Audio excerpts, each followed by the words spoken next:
Во ова издание на неделната хроника, во која ве подсетуваме за актуелните настани, ке гледате. Јавното предпријатие Комунална хигиена намени 3 милиони денари за канцелариска опрема и мебел. За нови 20 деца се проширува градинката Морковче во Јорумлери. Клинички центар ќе добие 2 нови монтажни гаражи. Нула отпад бесплатно ќе собира електричен отпад од домакинствата во аеродром.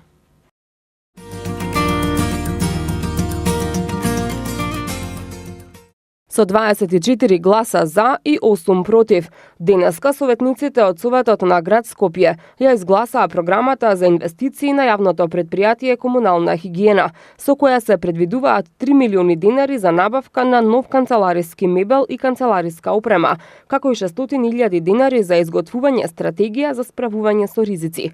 На гласањето му претходеше жестока расправа, во која доминираше советничката Светлана Коларик, која обвини дека се работи за недомакинско трошење на парите на граѓаните и повика овие средства да се употребат за покорисна намена. Сметам дека за канцелариски мебел да се потрошат околу 3 милиони, тоа е навистина огромна сума на пари, па прашањето ми е за каде ви е овој мебел?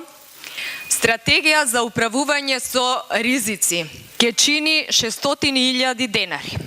Бидејќи доаѓам од државна служба, еве ја ќе ви кажам дека во нашава институција со помош на Министерство за финансии ваков вид на документ со регистар на ризици го направивме пред 2 години за месец дена и не потрошивме ниту 1 денар, освен пиењето на кафе во сопствените канцеларии.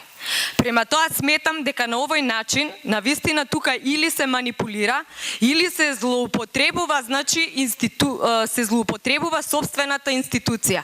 600.000 денари да се издвојат за стратегија за управување со ризици, која што е законска обврска на една институција, на едно предпријатие, на една фирма, која што произлегува од Министерството за финансии и од неговите законски акти, е навистина смешно и го повикувам градоначалникот, можеби и нема доволно информации да го провери ова што јас го зборувам и дефинитивно овие 600.000 денари комуналното предпријатие да ги употреби за нешто ефективно, а ефектот да го почувствуваат граѓаните на град Скопје. На оваа забелешка од советничката Коларик реагираше и градоначалникот на град Скопје Петре Шилегов, кој вели дека парите кои што денеска се наменати за предпријатието може, но и не мора да значи дека ќе бидат потрошени.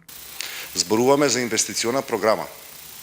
Инвестиционата програма представува правен основ да можете да спроведете определени постапки во текот на годината. Значи, не зборуваме дека се потрошени средствата, нити за стратегија за ризици, нити за мебел, нити за клима уреди. Меѓутоа, може ли да ви се јави во текот на годината, надвор од кафето што сте го пиеле во вашата институција, да треба да ангажирате еден консултант на кој што ќе треба да му платите 10.000 денара за стратегијата? 10.000 денара ќе треба да му платите. Ако немате ставка во инвестиционата програма, вие не можете да ги исплатите тие пари. Може ли да се скрши некое биро во администрацијата на Комунална хигиена или постојна клима уред што е таму монтирана, се расипи, треба да набавите нови? Нема да може да ги купите ако не ги предвидувате инвестициона програма. Или не знаете што зборувате, или свесно манипулирате. И едното и другото се подеднакво трагични. Не зборуваме за финансов извештај за потрошени средства на јавно предпријатие Комунална хигиена. Туку за можни инвестиции кои што треба да ги направи јавното предпријатие. Ако ги немате ставките во инвестиционата програма, не можете да ги направите набавките. Ниту сум мало дете, ниту поима немам што зборувам. Јас зборувам за напишаниот предлог план, предлог програма, инвестициона за следнава година. Ако вие вака далекосежно гледавте што ќе се случи за една година и какви ќе бидат пример последиците за дали децата ќе завршат во Козле или не, знаете до кај ќе ја дотеравме? Многу далеку ќе отидевме, ама за жал и вие ова што го говорите не е така. Не е така. Ако ја спомнав стратегијата за ризици, треба да си луд да ставиш 600.000 денари. Нека има пари, ама не може да има 600.000 денари. Ако за ИСО стандардот се превидени 300.000 денари, заради тоа што толку кошта проверката од сите надворешни аутсорс консултантски фирми. Треба некој да направи анализа на пазарот и да види колку би чинел еден консултант за стратегија за управување со ризици. Овде можеше да има и 6 милиони евра и да кажете дека така е во рете, па не знаеме дали ќе се потрошат тие пари. Кој е тука смешен? Или кој не прочитал?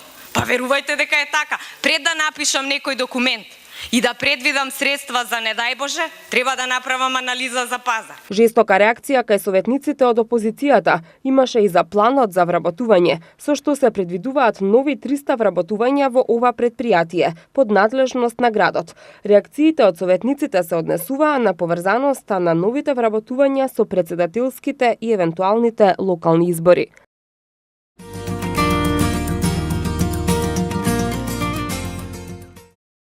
Советот на град Скопје денеска гласаше за одлуката за согласност на инвестиционата програма за 2019 година на јавното предпријатие Градски паркинг Скопје.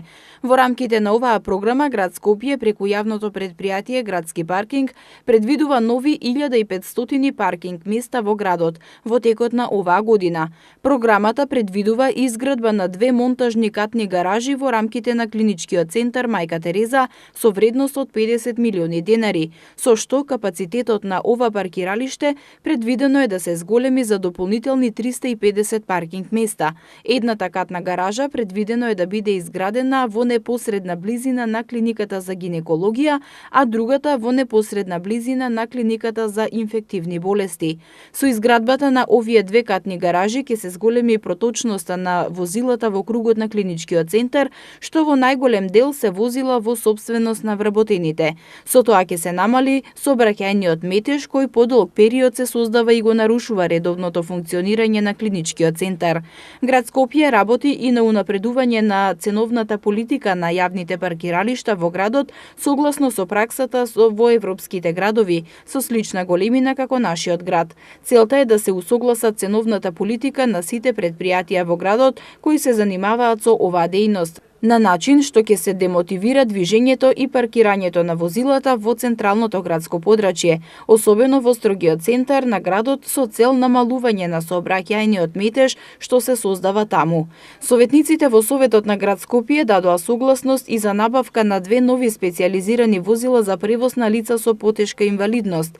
Се предвидува возилата да се приклучат во системот на услугата за овие лица, која град Скопје и јавното сообраќајно предпријатие Скопје ја нудат изминативе 9 години, каде за лицата со потешка инвалидност се овозможува организиран превоз со адаптирани возила за разни потреби, како за добивање здравствени услуги, превоз до училиште, работното место и слично.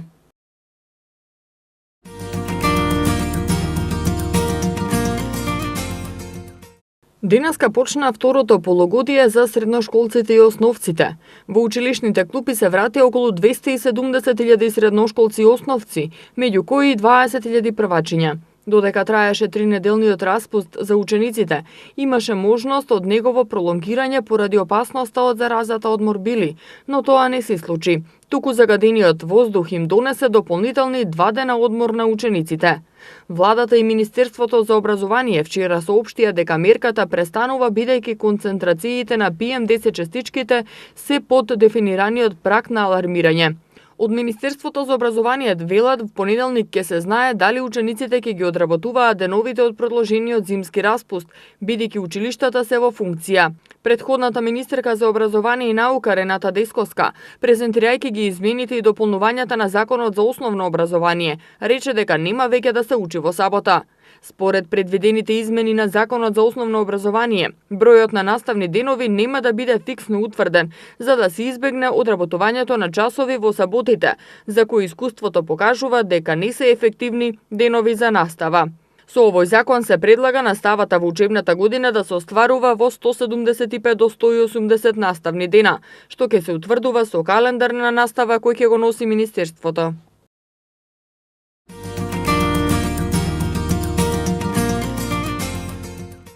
Во општина Газибаба интензивно се работи на проширување и подобрување на сместувачките капацитети во градинките.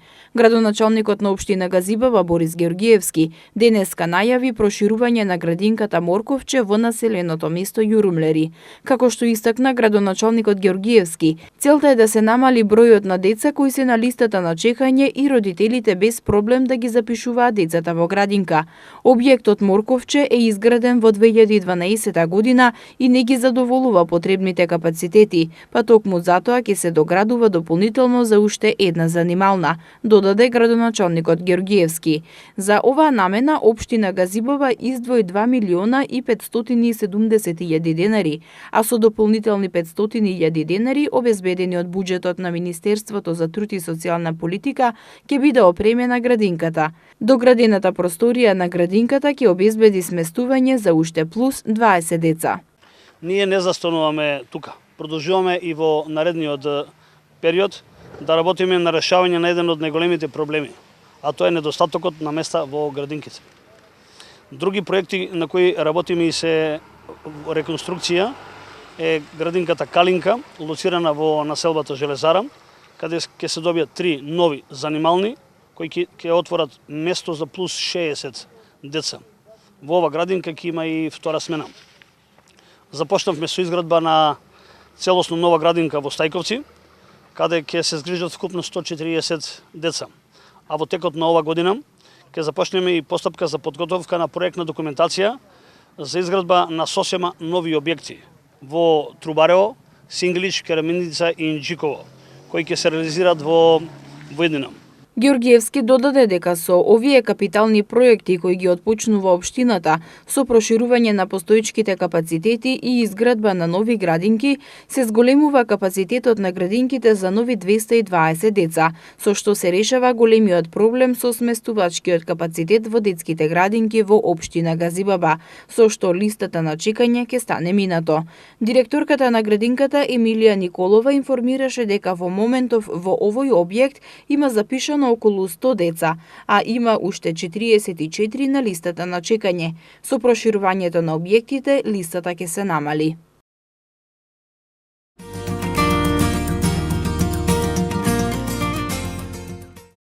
Општина Кисела Вода за дечињата кои ги посетуваат објектите на двете јавни детски градинки што се под нејзина надлежност, обезбеди 2500 маски, што ќе им помогнат за заштита на здравјето од аерозагадувањето. За таа цел од општината информираа дека председателот на Советот на Кисела Вода Дарио Шимич денеска во градинката 8 март во објектот Расадник на децата им подели маски за заштита од загадениот воздух.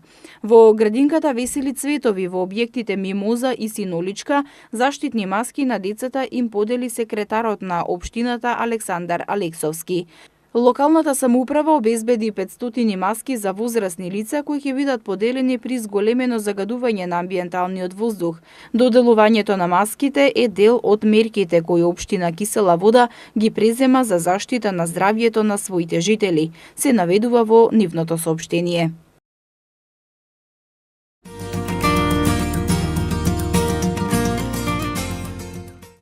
Комуналните служби на општина Карпош го чистеа собирниот канал за атмосферски води во Нерези, со цел да се превенира евентуално надоаѓање на поголеми води од врнежи од дожд или од топењето на снегот. Станува збор за канал кој при поголеми врнежи предизвикува сериозни проблеми долж улицата Јури Гагарин и во населбата Козле. Општина Карпош апелира до сите граѓани да не фрлаат отпад во овие канали, со што ги затнуваат и се отежнува протокот на атмосферската вода. Како што информираат од Карпош, локалната самоуправа продолжува со секојдневното одржување на јавната хигиена на територија на Карпош.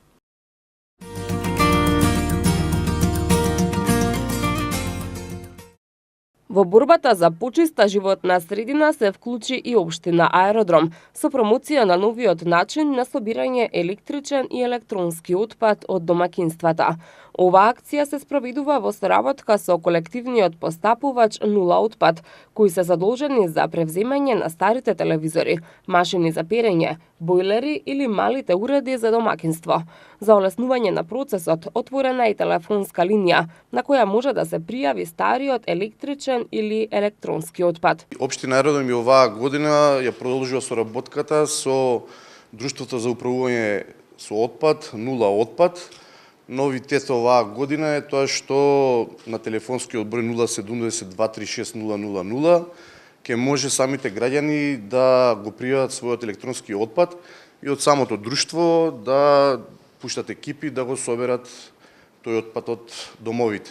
Со тоа придонесуваме уште еднаш за заштита на животната средина. Казната за фрлање електричен отпад во садови предвидени за комунален отпад изнесува 60 евра, но досега не е изречена ниту една казна од страна на комуналните инспектори, рече денеска Александра Пановска-Илиевска од Нула отпад, предупредувајќи ги граѓаните дека стариот електричен отпад содржи канцерогени материи, кои при несоодветно постапување може да бидат опасни по здравјето. Новитет е што оваа година насекаде низ општината може да ги забележите налепниците кои што се сервис за граѓаните, дека директно од дома бесплатно им се собира габаритниот отпад, односно електронскиот и електричниот уред кој што е неисправен во нивниот дом. Ова е со цел и со идеја да не се создаваат диви депонии кои постојано ги имаме не само во општина Аеродром, за жал насекаде низ Скопје. Ја се надевам дека државниот инспекторат навистина ќе ги засили инспекциите и ќе имаме може би казната е најдобра мерка за граѓаните да постапуваат на правилен начин. Сервисот е тука, општината навистина на граѓаните им овозможува бесплатен сервис од домот да се собере директно електронскиот уред и да нема лифт во самата зграда, уредот ќе биде подигнат. Ова е идејата да лицата кои што се немаат можност, стари, изнемоштени или пак со одреден тип на инвалидитет, имаат можност да се направи бесплатно. Според досегашното искуство, кај граѓаните постои голем интерес за ваков тип акции, со кои на лесен и едноставен начин се ослободуваат од неисправните уреди за домакинство, за кои инаку самите би требало да организираат соодветно депонирање.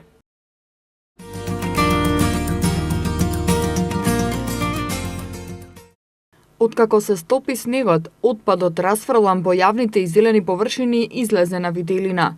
Токму затоа општина Ѓорче Петров започна со организирани акции за расчистување на отпадот по топењето на снегот и продолжува со краткорочните мерки за намалување на загадувањето.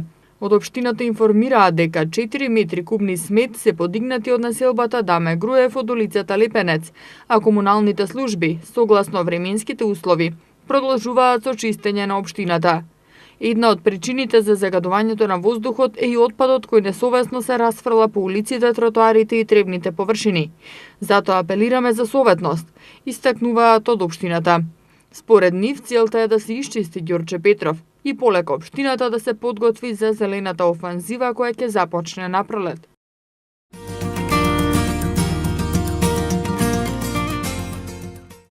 Здруженијата за заштита на животните веќе подолг период алармираат дека состојбата со единствениот стационар во Скопје за бездомни животни Вардариште се наоѓа во катастрофална состојба и бараат од градските власти да покажат интерес за санација на стационарот.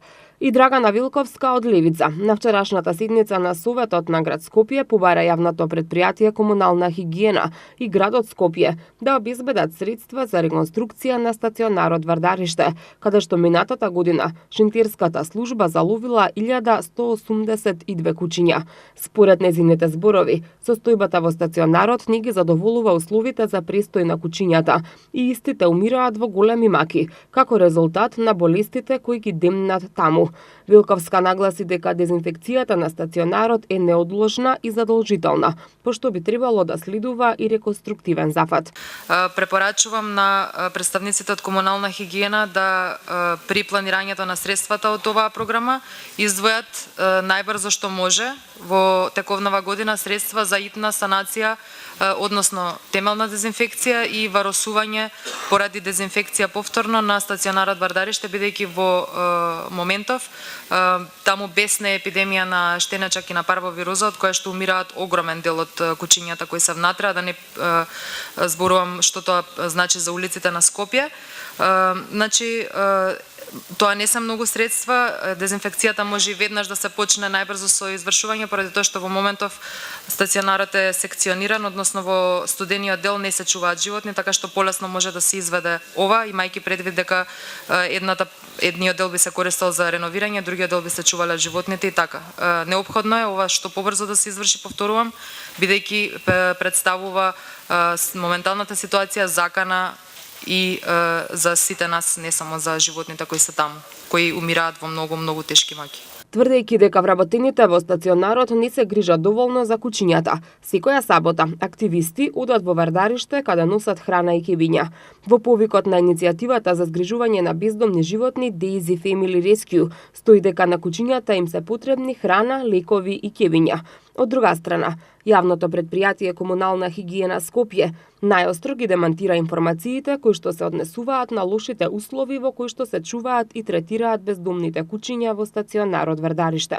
Инаку, Советот на град Скопје вчера ја изгласа програмата за инвестиции во јавното претпријатие Комунална хигиена, во која што најголем дел од средствата ќе бидат наменети за канцелариски мебел и канцелариска опрема, како и за правење стратегија за справување со ризици.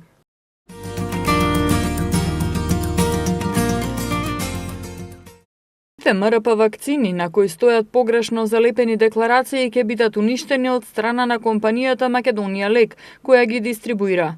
Ова денеска за МИА го изјави директорот на Агенцијата за лекови и медицински средства Кјахил Ибреми.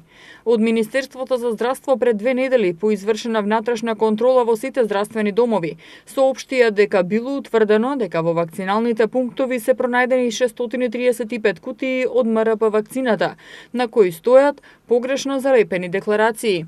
На прашањето зошто е донесена одлука за уништување на вакцините со погрешно залепени декларации доколку рокот не им бил истечен, Ибреми посочи дека лекот можат да го прогласат за неисправен доколку е оштетена кутијата, поради грешка, испорака и погрешна налепница.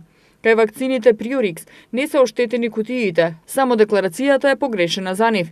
Има погрешен датум. Ако ја тргнеме таа налепница и залепиме нова налепница, ќе почне да се зборува меѓу народот, еве ги пуштиле тие со поминат рок. Никој не сваќа дека апсолутно не се работи за вакцина со поминат рок, туку за вакцина со погрешно залепена декларација, нагласи Ибреми. Тој смета дека во врска со уништувањето на вакцините нема да се зголеми сомнежот во јавноста. Во врска со казната за компанијата Македонија Лек, рече дека таа ќе се движи од 25.000 евра до 50.000 евра. Од компанијата посочија дека при контролата откриена е помала техничка грешка која вработените ја направиле при аплицирање на декларациите. Имено кај мал дел од пакувањата се аплицирани старите декларации со датум од претходниот увоз, односно октомври 2018. Граѓаните може да бидат сигурни дека сите вакцини се со врвен квалитет и важечки рок, истакнаа на почетокот на месецов од компанијата и се извинија за пропустот и непријатностите кои биле предизвикани. Оттаму потенцираа дека пакувањата веднаш биле повлечени за да нема понатамошни забуни во јавноста и соодветно се заменети.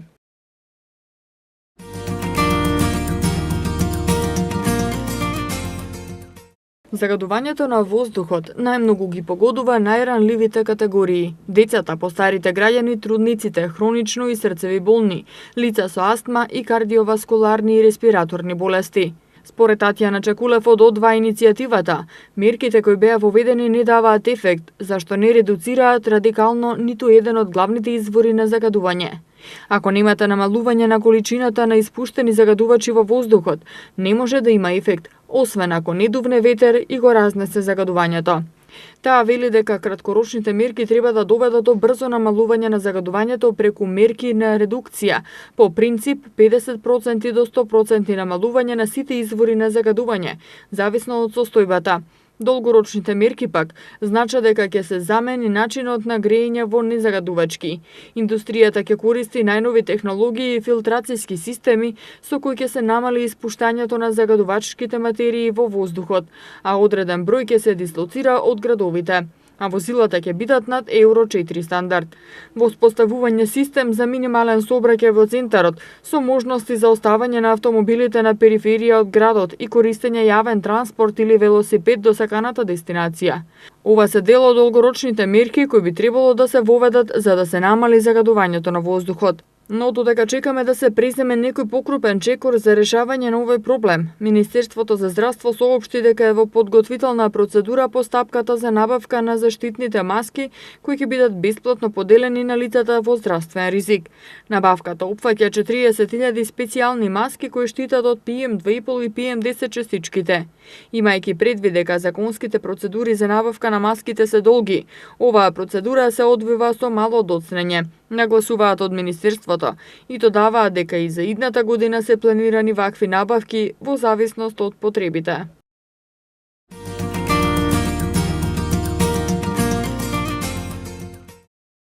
Владата на својата последна седница донела одлука за формирање на комисија која ќе има обврска да го реши проблемот со стопанисување на комплексот Македонско село. Таа ќе треба да ги разгледува сите аспекти на фактичката состојба и направи анализа на сите законски решенија за начинот и постапката за продолжување на стопанисување и управување со комплексот Македонско село. Комисијата е составена од членови од ресорните министерства и органи, а има обврска во рок од 30 дена да излезе со конкретно решение.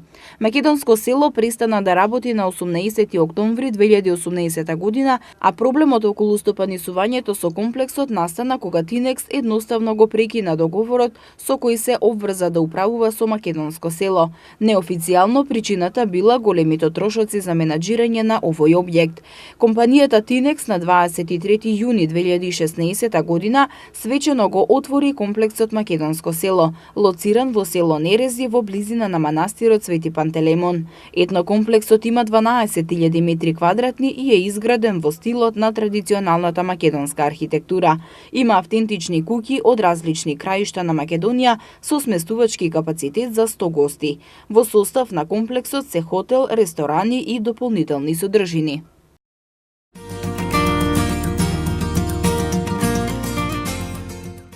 Утре на 25 јануари, со почеток во 11:30 часот, со полагање цвеќе на вечното почивалиште на Тоше и со прикладна програма во спомен куќата Тодор Проески, ќе започне одбележувањето на годишнината од раѓањето на Тоше Проески. Организираното одбележување ќе почне кога приврзаниците на Тоше, фановите, представниците на институциите ќе го посетат неговото вечно почивалиште на Гумење. Напладне, во спомен куќата на Тоше, почнуваат манифестациите. Учесниците од Крушевското училиште Наум Номовски Борче ќе читаат извадоци од песните на Тоше. Ракотворци од Битола ќе изработуваат дела од Срма и Монистра, тематски поврзани ликот и делото на Тоше Проески, а ќе настапат и поединци, меѓу кои Елена Ристевска, која ќе настапи со интерпретација на неколку песни од Тоше. Имено од 9 до 16 часот утре во спомен куќата ќе се одржува традиционалната крводарителска акција во чест на Тоше. Спомен куќата на Тоше Проески на Гумење содржи над 350 експонати поврзани со Тоше, а од 2011 година кога отворена ја посетиле преку 650.000 гости, од кои 30% од странство. Како што информираат од музеот, фановите на Тоше од Словенија, Бугарија и Србија веќе пристигнуваат во Крушево да му оддадат почит на Тоше, да потсетат на него, пеејќи ги неговите песни.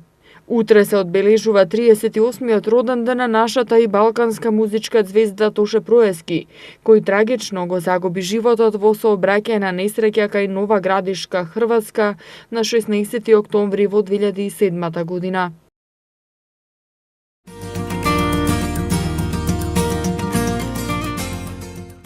Низок степен на образование во Македонија имаат 17,7% од лицата на возраст меѓу 25 и 34 години, а 8,5% од лицата од 18 до 24 години рано го напуштаат образованието, објави Државниот завод за статистика по повод 24 јануари, меѓународен ден на образованието.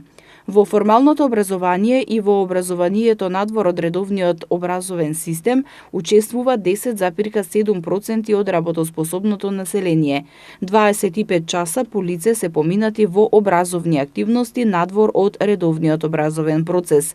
Во процесот на образованието се опфатени 800 машки и 414 женски деца со повреченост. Од нив 218 посетуваат редовни училишта, а 996 се во специјални училишта. Според податоците на УНЕСКО, 715 милиони млади и возрастни не знаат да читаат и да пишуваат. 1 од 5 адолесценти во светот го напуштил средното образование. 262 милиона деца и млади во моментот не одат во училиште, а 1 од 11 деца не оди во основно училиште. Тоа беше се што ви подготвивме за ова издание на неделната хроника, а вие и понатаму следите ги неделните прегледи на вестите.